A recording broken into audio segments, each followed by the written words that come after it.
Pineapple Pizza Podcast discusses the histories, cultures, and beliefs of regions around the world. These stories often contain mature and sometimes disturbing content that may not be suitable for all audiences. Listener discretion is advised.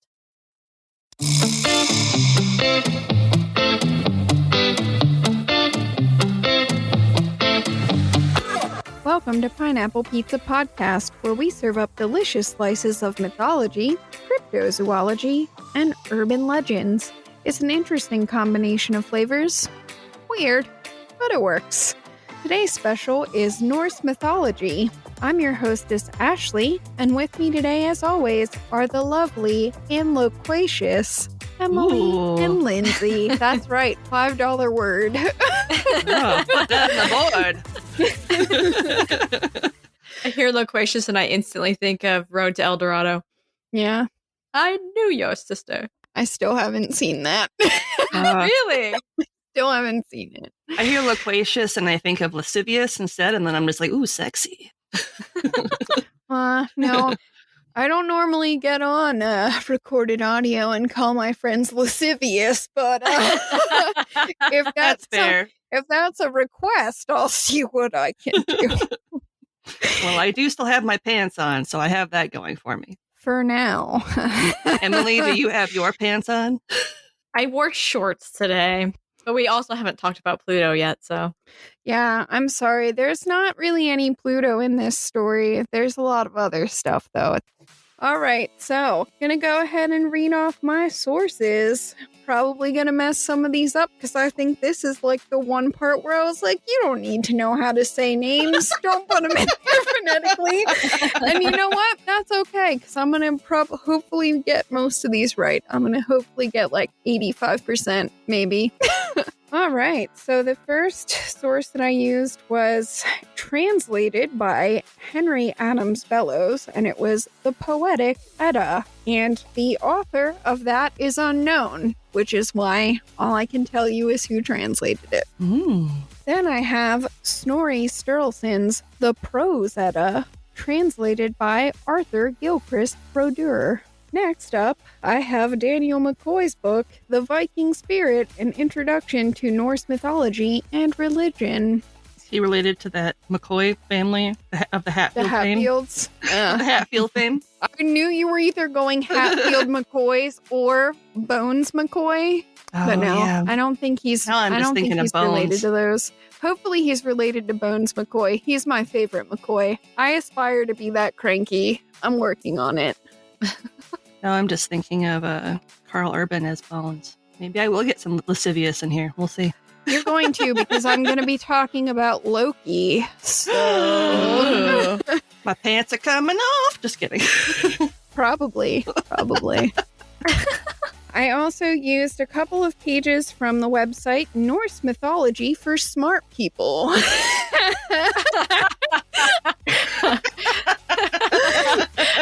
That's right. Oh, Lindsay almost shot that drink out of her nose. I did. I caught it at the last second. I was like, oh, no. And then I used 3 different articles from Wikipedia, and I'm not going to tell you the exact articles because I don't want to give away what I'm doing just yet, even though these lovely ladies already know. It'll be in the show notes. It's in the show notes. It'll be in the show notes. You can look there. Later, not right now. I'm talking. It's rude. Don't cheat. Let's start with the basics. And yes, sadly and depressingly, there were several times that I was like, I don't even know where to start this. So that's how we ended up here, and I'm not sorry. So the Vikings. The Vikings were the northern branch of Germanic people who dwelled in Scandinavia. Today, those are the countries of Sweden, Denmark, and Norway, and thus how I am sneaking this in during our Norwegian triptych. That's right, I cheated, and I'm not sorry. I approve. However, the Vikings also lived in Iceland and the Faroe Islands, so they were kind of all over the place, but that's what happens when you're sort of a nomadic group who goes around conquering other people and taking their shit. So, Going around conquering people, yeah. Taking their shit. Yeah. Being like, yeah, we're cool. We're going to come steal your whole village. It's going to be great. It's going to be Hey, great. I'm a Viking. I want this. Meow. They just lick their fingers and like stick them in the ground. I own this now. This is mine. I licked it. I've licked it. Secondhand licked still counts. Mine now. From the 8th to the 11th centuries, known as the Viking Age, they raided, pillaged, and settled their way through parts of Europe, including the British Isles, Greenland, and the Baltic coast. But they are known to have traveled as far as the Middle East, North America, specifically Newfoundland, the Mediterranean, and the northern part of the continent of Africa. Ooh. You might didn't know say that. they really got around. I did. Like herpes, but in a good way. Oh my god. Oh, shit. Like chlamydia and a koala population. Whoa. All right. You did say loquacious. Here's the problem. What you just said makes the next sentence that I have read very differently. but I'm not going to change it. Because I want everyone to have the moment of strangeness that I just mentally had. All right, as you can probably imagine, this means the Vikings brushed against, influenced, and were influenced by many other cultures over the course of those centuries. They got up close and personal. I just want you to know that I originally did not mean brushed against sexually, but here's what happened. And there's lascivious. I mean, there definitely was some of that, though. So Yeah. They just leave Not wrong. a lasting impression, and that's okay. Is it? I don't know. Maybe. Better than herpes? Yeah. Yeah. by the time the Viking Age began, Old Norse had split off from the common Germanic language. But since languages grow and change over time, this had likely been in the process of happening for a long period before the shift was completed. For most of their history, Vikings were followers of what we call the Old Norse religion. And that's what today's myth hails from, although they did later convert to Christianity. Apparently that was all the rage. I don't know. So, what was Old Norse religion? Well, it turns out that's super difficult to answer, but I'm gonna try. So, according to scholar Daniel Mccoy, Old Norse religion was, quote, the means the Vikings used to acknowledge and to connect to the numinous. It was a set of symbolic ideas, personages, stories, and ritual actions appropriate to facilitating that pursuit within the context of the Vikings' time and place, end quote. Now, we have a new problem, which is if you don't know what the word numinous means, don't worry, I got you. Hey. Rudolf Otto defines the numinous as a, quote, non-rational, non-sensory experience or feelings whose primary and immediate object is outside the self, end quote. So basically, any feeling or sensory experience that is wholly other to the realm of normal human experience. So it's kind of an extraordinary otherness that isn't part of your everyday life. Okay. I'm not sure I've ever felt that before. Well, I haven't either, but I'm a heathen, so that's probably why. Everything's magic.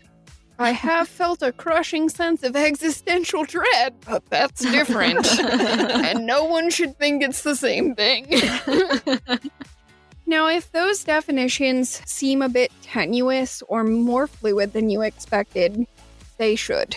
Old Norse religion had neither creeds nor scriptures to define acceptable or unacceptable behaviors or beliefs. So, the concept in itself is not pinned down. It's not tied to any specific written set of rules or stories. In fact, Old Norse had no word for religion. And many of the aspects we see as falling under the umbrella of religion today were incorporated into other parts of everyday life for the Vikings. What we would today refer to as a secular hierarchy of kings, chieftains, etc., was the same as the Viking religious hierarchy in the sense that these rulers were seen to be divinely appointed. And it was these same rulers who led public activities that we look at today as religious rituals. So honestly, a lot of this is kind of us trying to force their ideas to fit a framework and a mold that we understand. And that's why those definitions don't feel satisfying, is basically what I'm trying to say, but in like a smarter way than the way that I just said it. Now, as far as establishing norms of right and wrong, which is what a lot of us view as being one of the big purposes of religion, that was generally done on the community level or the individual level rather than like some established code that all Viking tribes had and shared. It just wasn't like that. All right, so now that that part's out of the way, let's get to the fun part where I don't have to define like 15 different things so that we can keep going.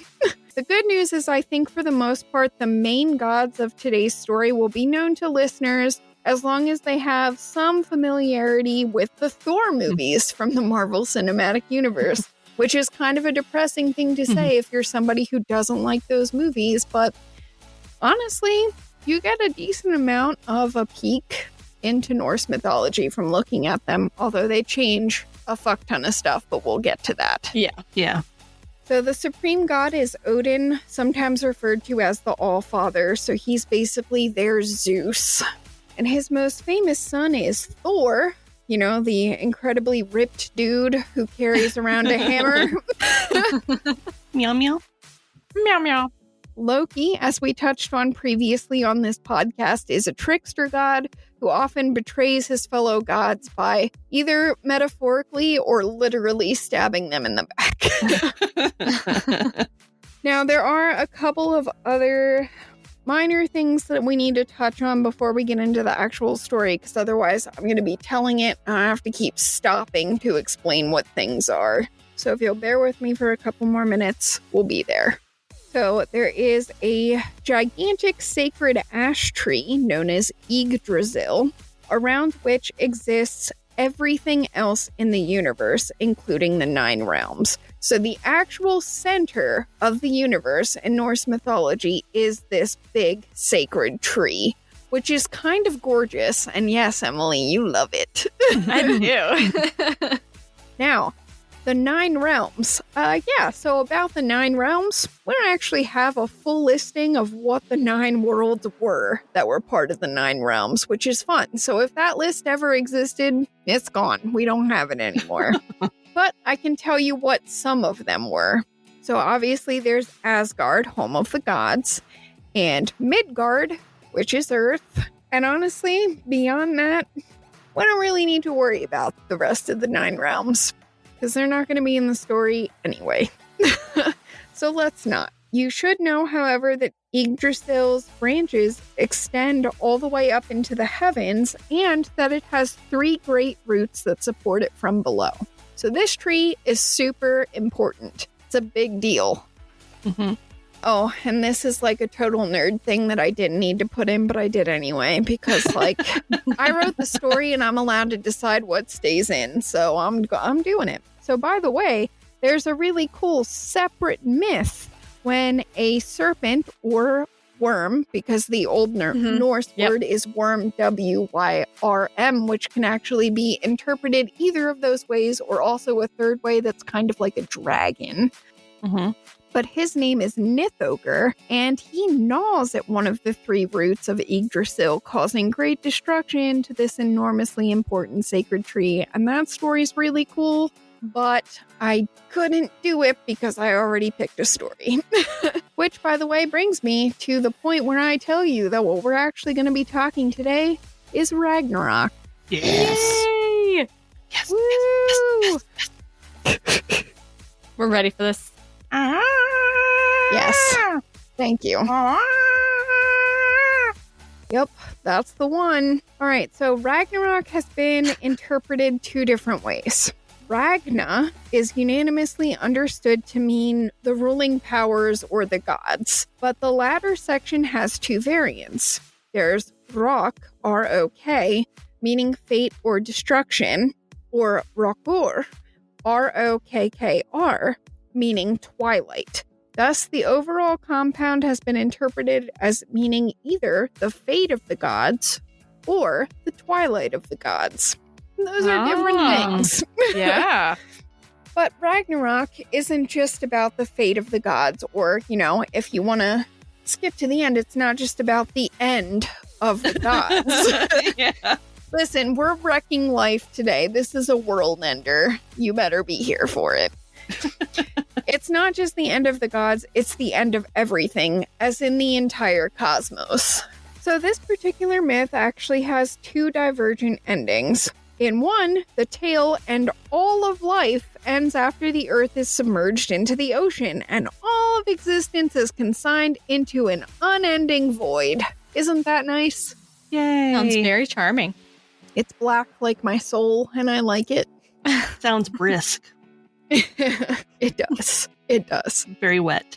There is another version, though, where the world is eventually reborn. Most scholars, Daniel Mccoy included, believe that this ending was a later addition to the original myth that is heavily influenced by Christianity. I'm going to go ahead and say they're probably 100% right on the money about that. Yep.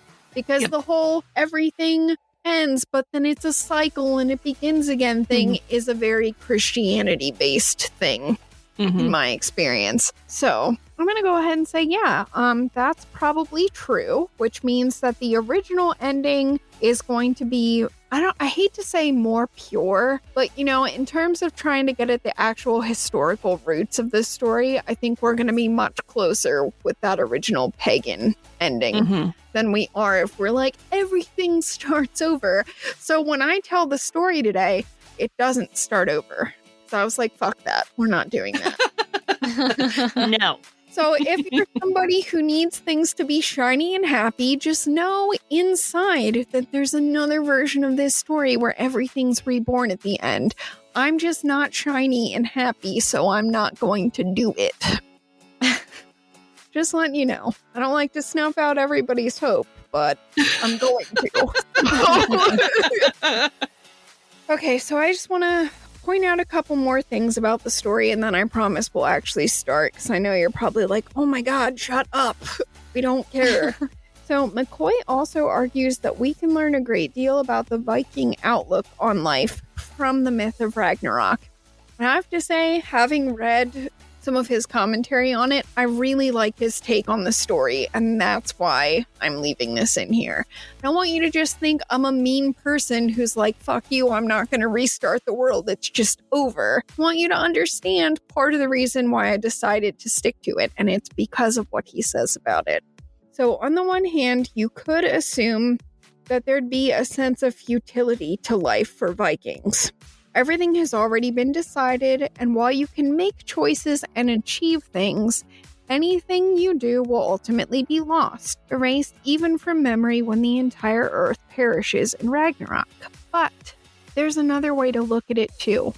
If the gods also perish, and they are able to go out on the battlefield and face their fate with courage and dignity, then men can do the same thing. If your days are limited, and you know from the outset that you only have so much time, you should make each day count by performing the best deeds that you can before you run out of time. Seize the day, all that motivational poster stuff, but like the Glory of War version, probably. And I think there's something really beautiful about that. The idea that, yes, we're all going to die, like even gods die. But that doesn't mean that you shouldn't do anything. It means you should do the best you can because you don't know when your number's up. And I kind of like it. It gave me goosebumps. I would 100% have to agree. As an atheist, I don't believe in an afterlife. And I don't know, for me, I feel like that makes me cherish every day a little more. Like, this is really special. There's nothing else that comes after this. I have to enjoy every moment that I can.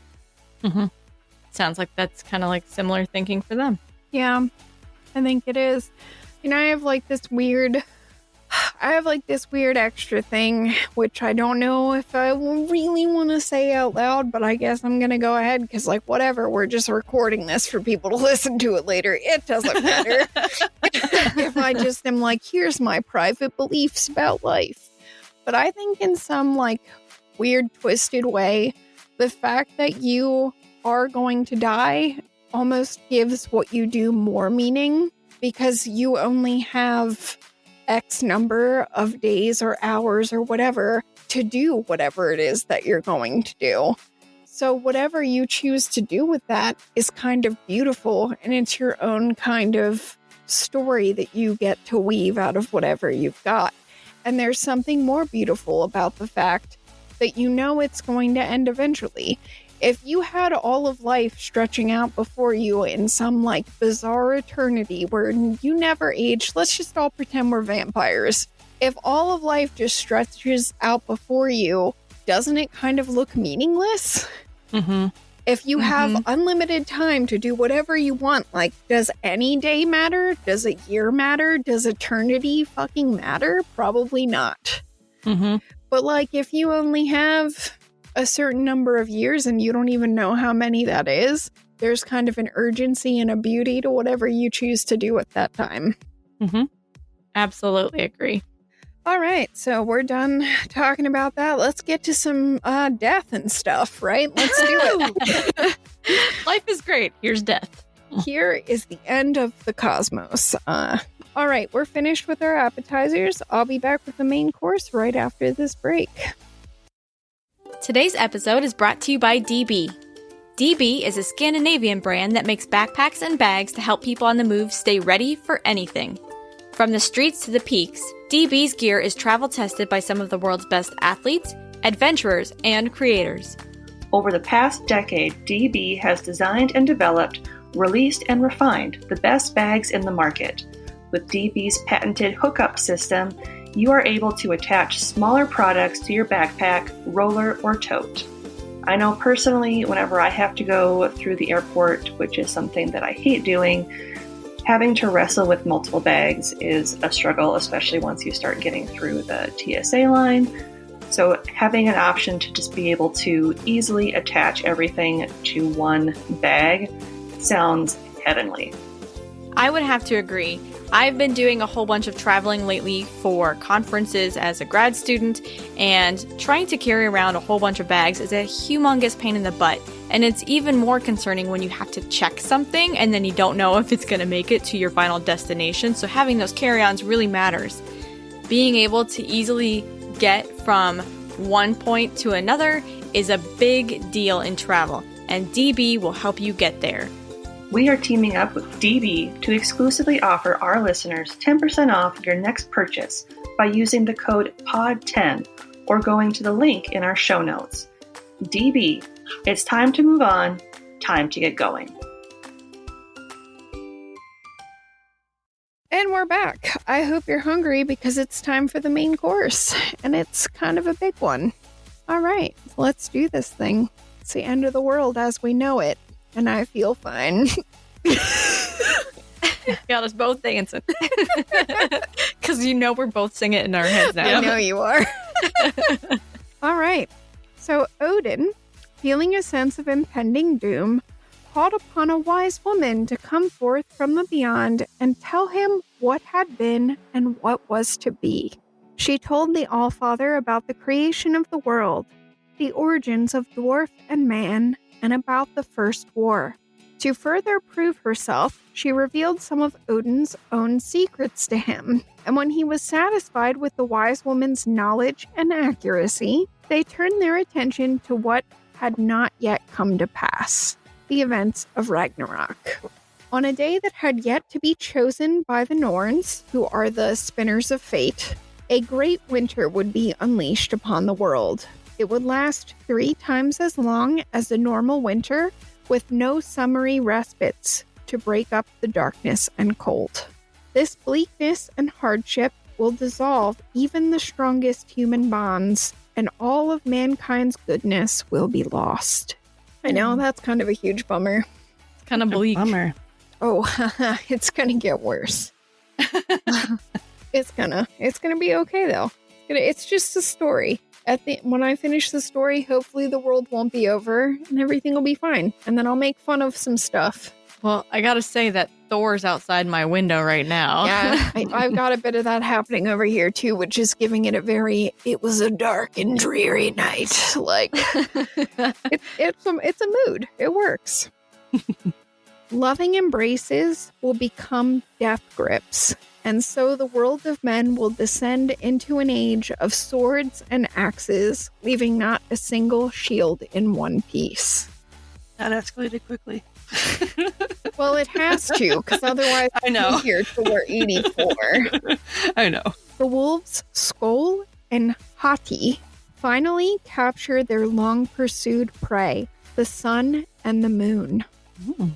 The stars too will vanish, and so the sky will darken into a hopeless landscape under which the earth will shudder and quake with such ferocity that the mountains will be reduced to rubble and trees will be torn up at the roots. Yggdrasil itself will totter.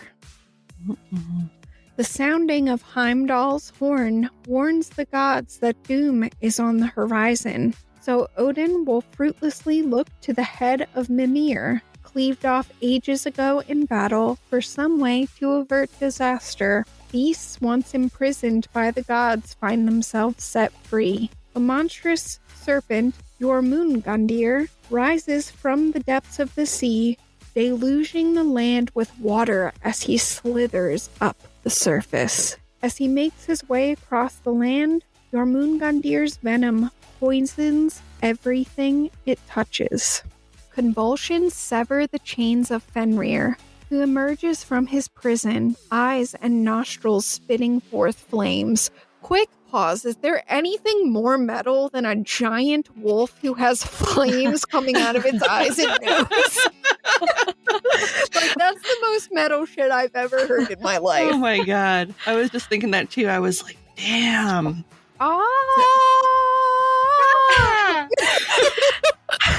I totally picture it as, oh my gosh, Jack Black's band, Tenacious D, Tenacious D. like the way that they would illustrate shit. Oh my god, that's so badass. I love it. All right, anyway, serious face time. Sorry. I can do bring it it. back. I can totally do this. Hmm.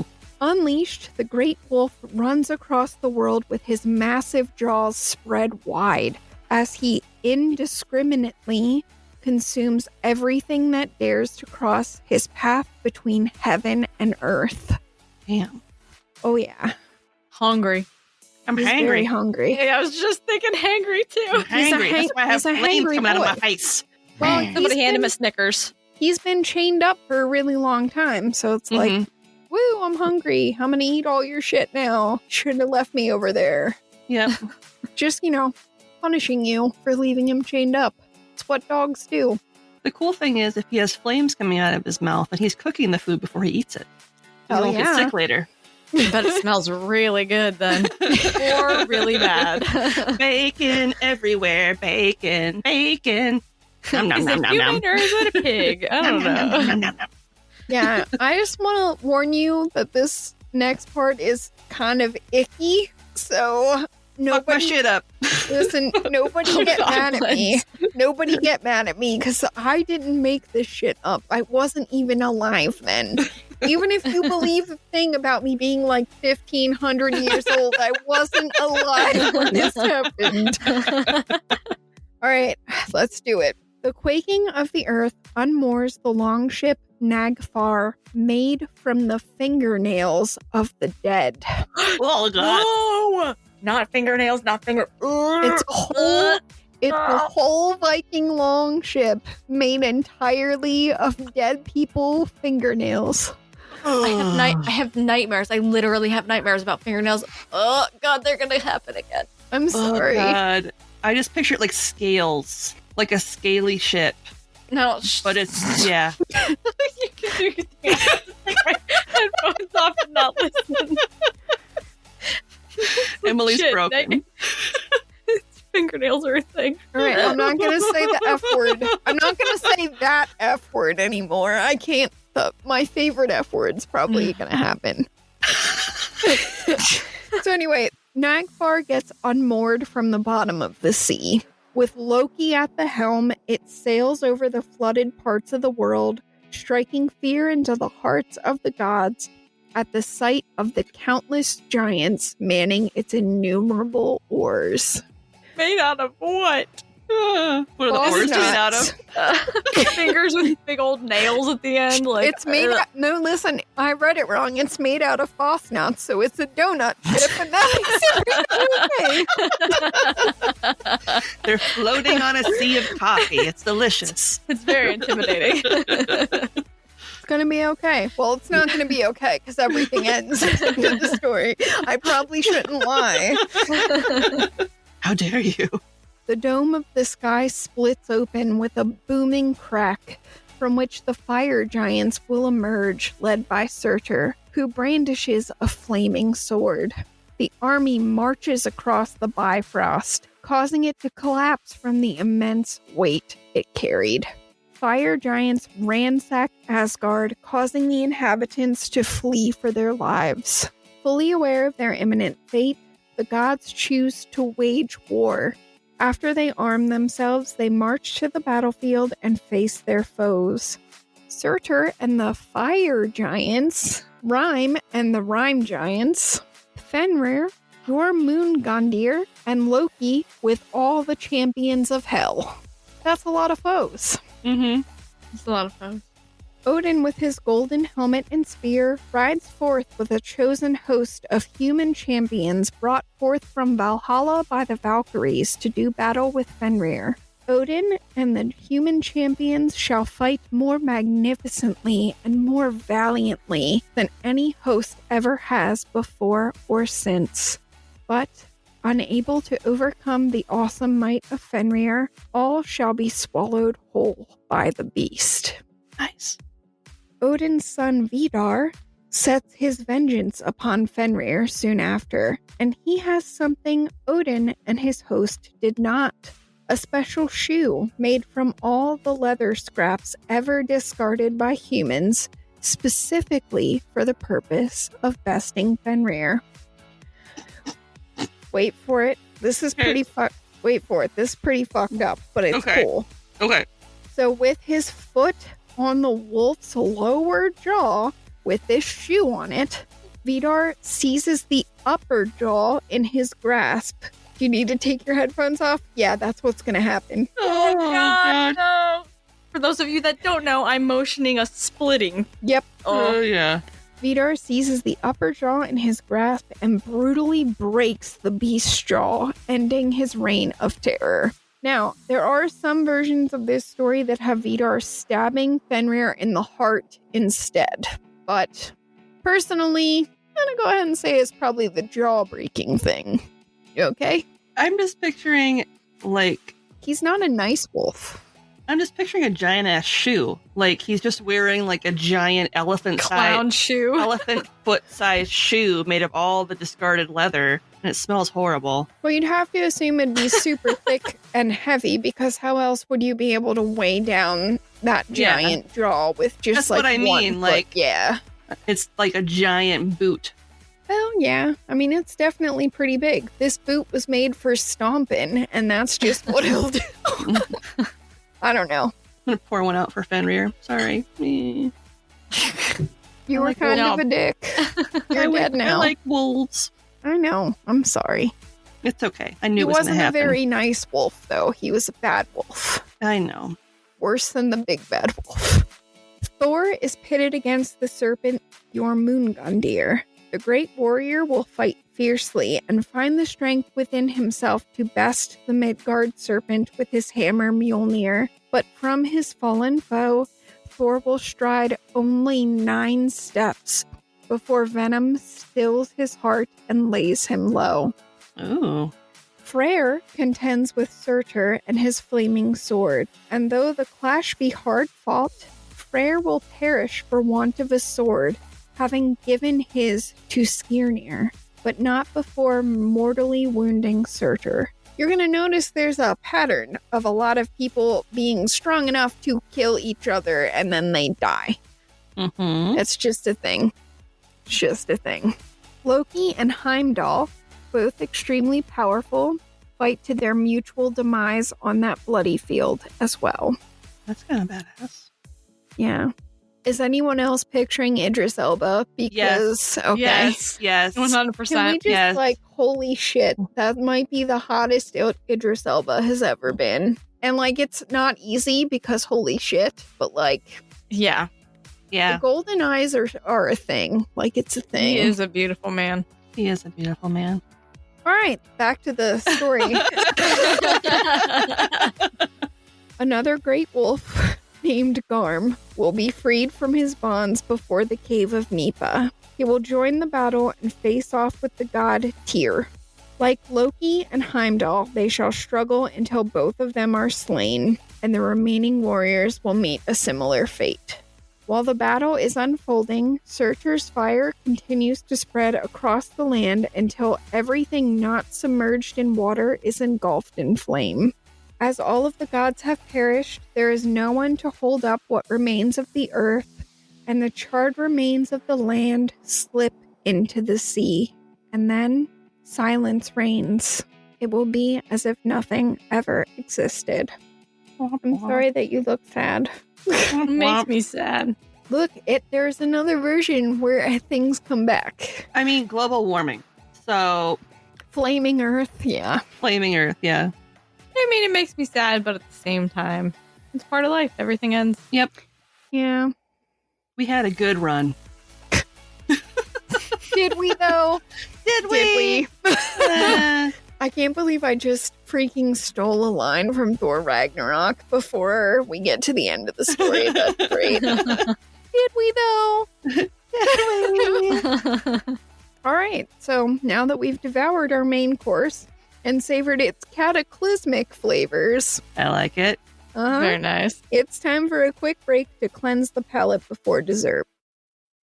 Welcome back. I hope you're ready for dessert because it's time to get started. So, let's be honest. Generally speaking, we see the themes of Ragnarok pretty much everywhere in the apocalyptic genre. Mm-hmm.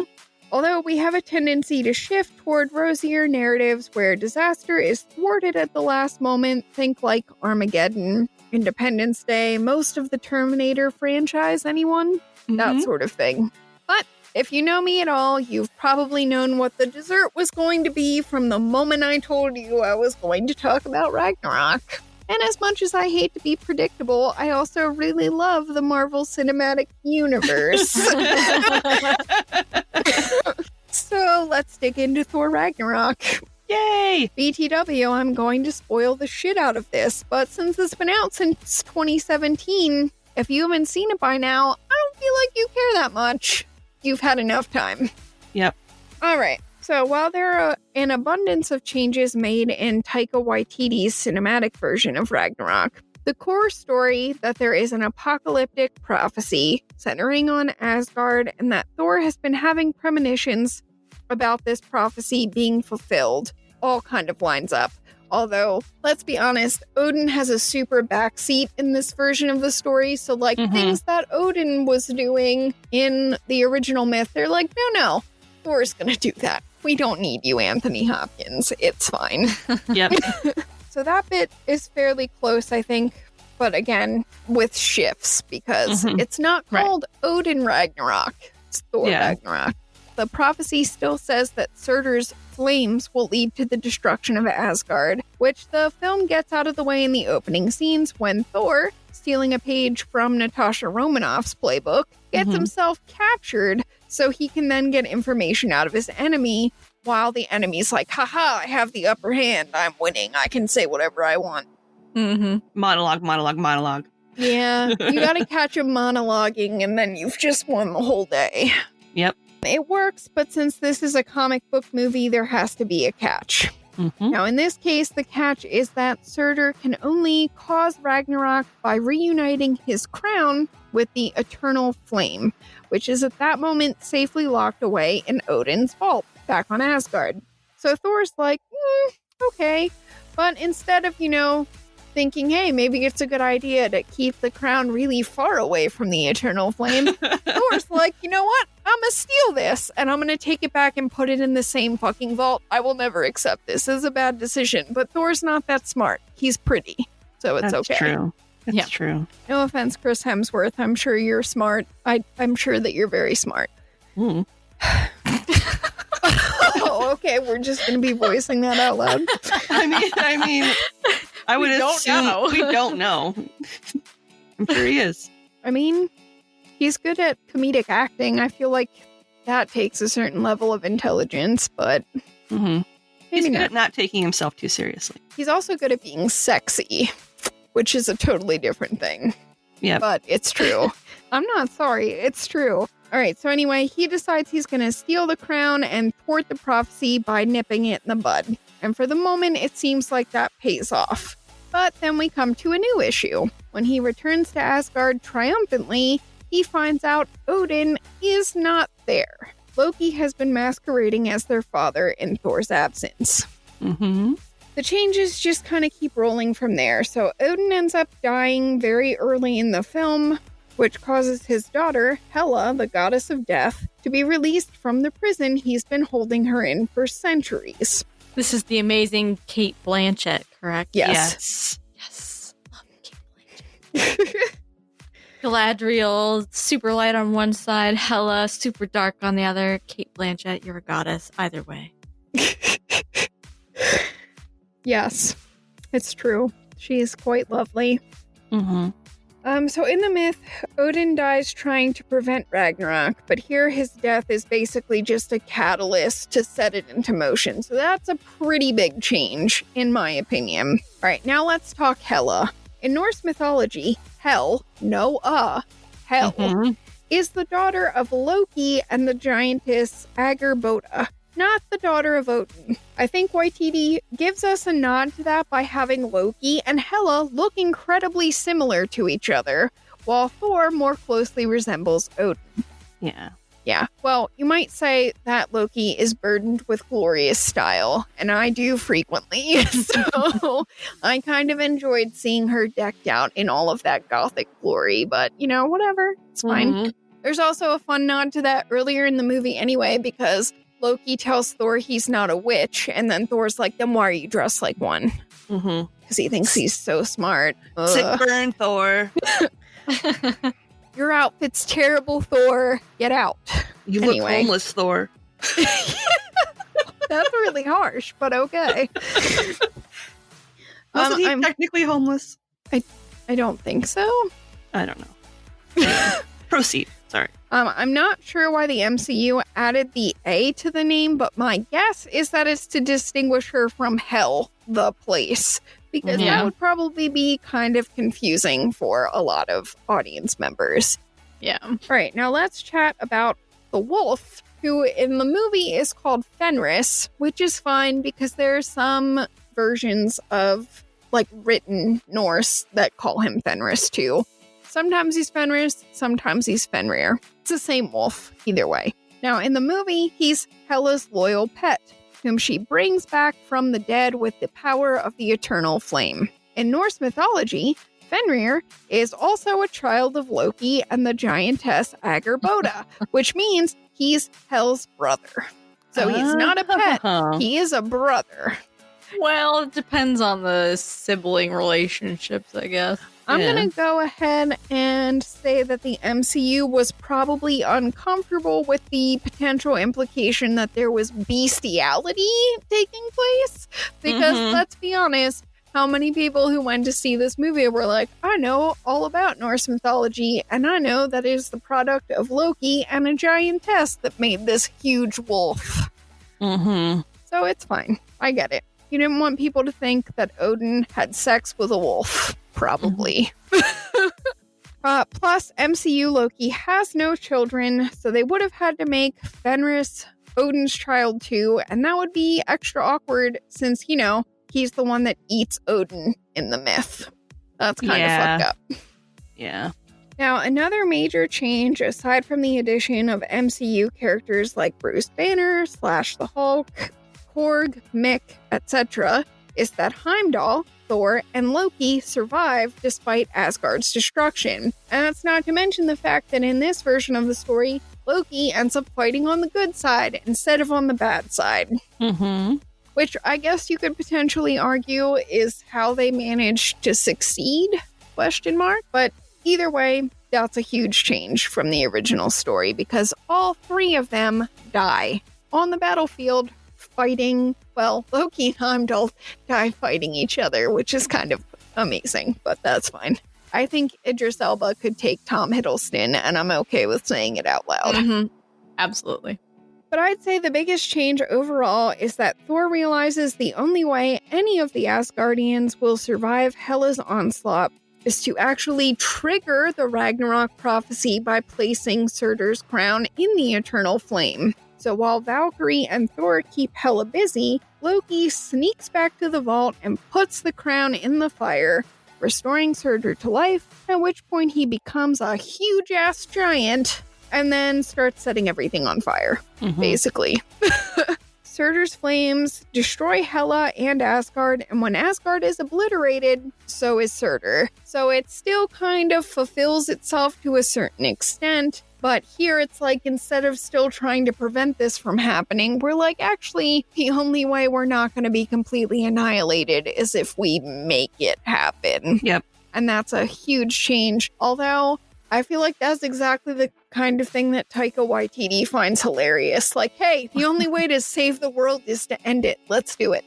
Yep. But yeah, so I think it's got just enough tie-ins that you're like, okay, I can see like branches of the original myth in this story, but it's not the same tree. It's a different tree.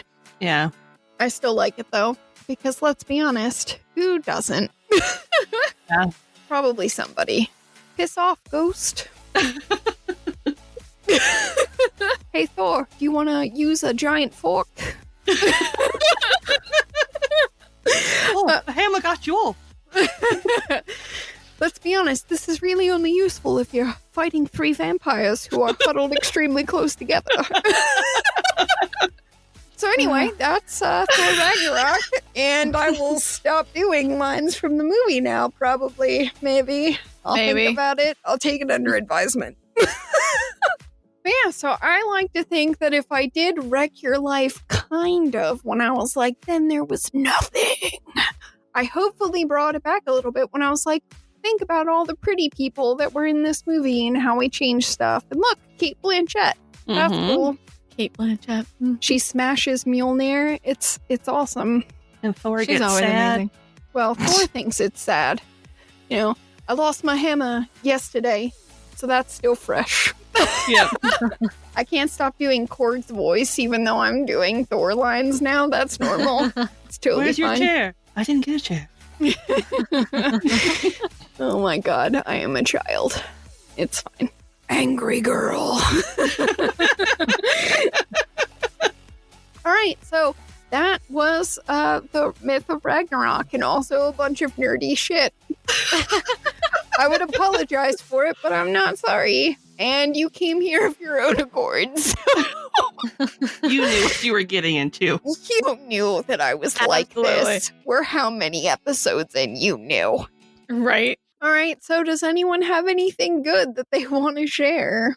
I know it's been like a whole hour since the last time we had to think of a good thing.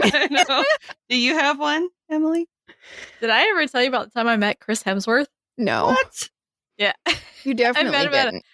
I met him at a con. So it was Wizard Con in Cleveland a few years ago.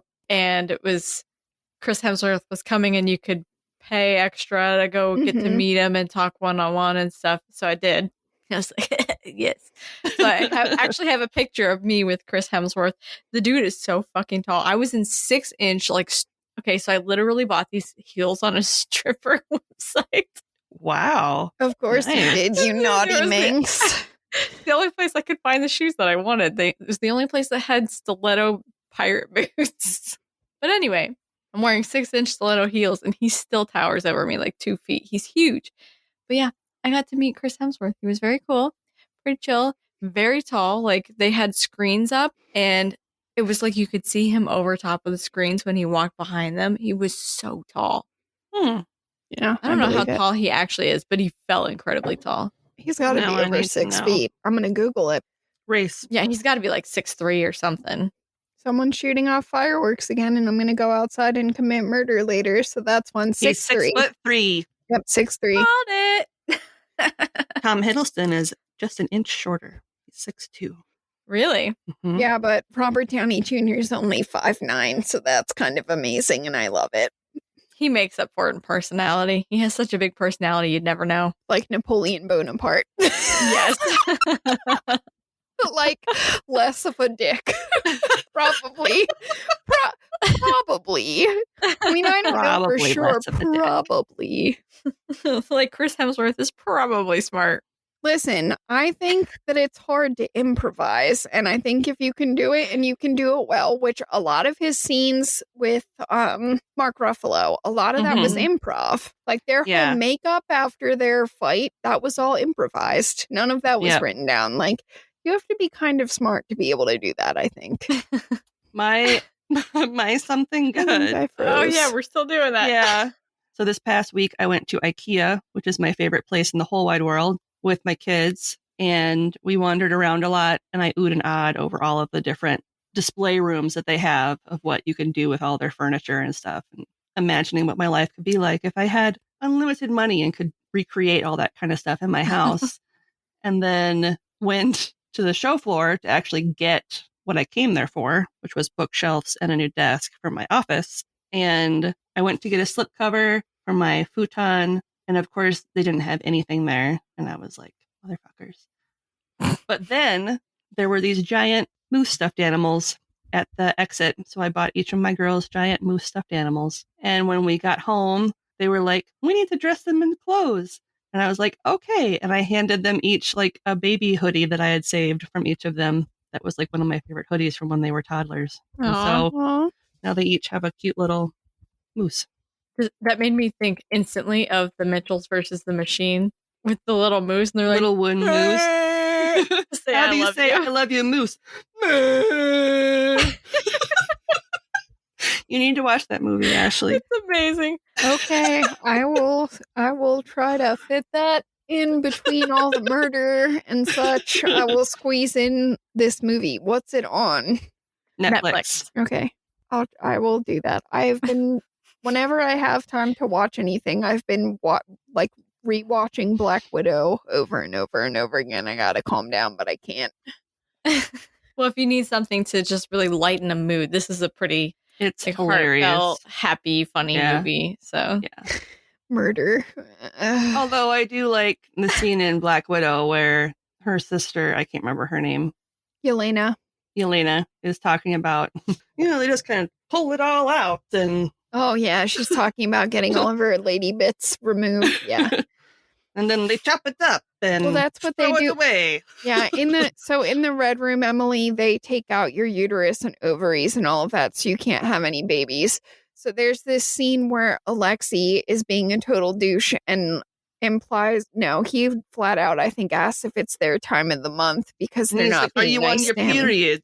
And she's like, I don't get a period. They ripped all of my stuff out, and tells him all about it. And then he gets all disgusted. It's amazing. She's like, oh, I was about to start talking about fallopian tubes, but okay. So I guess that could be my something good, is I got to watch Black Widow a bunch of times because I got the premiere access on Disney Plus because I'm still too chicken shit to go public places because of I don't want to. things like the Delta variant that I don't really want to catch. And even though I'm fully vaccinated, I know a lot of people aren't getting their shot still, but I think you should get your shot. I'm terrified of needles. I still got both of mine. I vomited from how stressed out I was. That's how scared I am, and I still did it. So you should do it. Just putting that out there. Yeah, I got to see it. I think it's really good. I think I've watched the whole thing 3 times now, and then I got partway back through it again the other day, but I didn't get to finish it the 4th time yet. But I think it's very good. So I like it. I like it too. I like it. And I don't know why some people don't like it, but I like it, damn it. So you don't get to ruin the things that I like by not liking them. I don't care about your opinion. The only thing I wish is there would have been more David Harbour. That was the only thing. That's fair because he's awesome, but Alexi's kind of a douche. So Yeah. My good thing is I liked the movie, and it was nice. And I like not having to go to a theater because I hate movie theaters. I actually hate them also. I like being able to pause things and know that if I go pee, I can come back and not miss stuff, because it's like really not fair when you have to severely dehydrate yourself to sit through a movie because you have to pee. Well, and I don't like spending money while people are talking and being rude in movie theaters. I'd rather save that money. That's just me. If I ever happen to somehow win the lottery, I want this going on record. I am going to pay for you both to have your own at-home movie theaters, gigantic screens, big cushy chairs, like the projector and everything, so you can watch it as a theater, but away from everybody who sucks. Yay! That's a lovely fantasy. It is a lovely it's fantasy. My big dream to be able to get you guys that. I can see it now. Piss off, peasants. Fair. All right. So before we close up the restaurant for the night, I'm going to read a review from a very satisfied patron. So this week's review comes from someone with the username Lala Misham. The review is entitled Entertaining and Super Interesting. They write, every episode tackles such interesting myths and legends with such a fresh lens. The hosts are hilarious and have a great flow. So excited for future episodes. Thank you. Well, thank you so much for thinking that we are entertaining and interesting, because most of the time I don't think I'm either of those. We're very glad that you enjoy. Mm-hmm. Whoop, whoop. All right, I'm going to close up this bitch. It's going to be awesome. It's time to go home. What? Thank you for coming to visit our beautiful pizzeria and enjoying a universe-shattering slice of Norse mythology. Pineapple Pizza Podcast. Sweet and cheesy. Not everyone understands our awesomeness, but we're glad that you do? ? If you're enjoying the show and you'd like to help support us, check out our TeePublic shop for some amazingly fun and funny merch. Or if you want to do a one-time donation, you can do that on buymeacoffee.com and buy us a fresh slice, because we can never get enough of basically anything, if we're being honest. If you absolutely love the show and you want to check out some fantastic bonus content, you can become a donor on Patreon and earn all kinds of amazing benefits. We have 3 tiers to accommodate almost any budget. The $3 Mythbuster, the $7 Cryptid Hunter, and the $15 Storyteller. Become a patron today and start enjoying all the perks and extra content right away. Don't forget, you can find us on Twitter and Instagram at Pine App Pizza Pod. That's Pine App APP Pizza Pod. You can also send us questions, comments, and topic ideas at pineappizzapod@gmail.com. Don't forget, APP. That's important. Thanks for stopping in for some deliciously weird morsels, and just remember, no matter how you slice it, You're awesome. And we love you.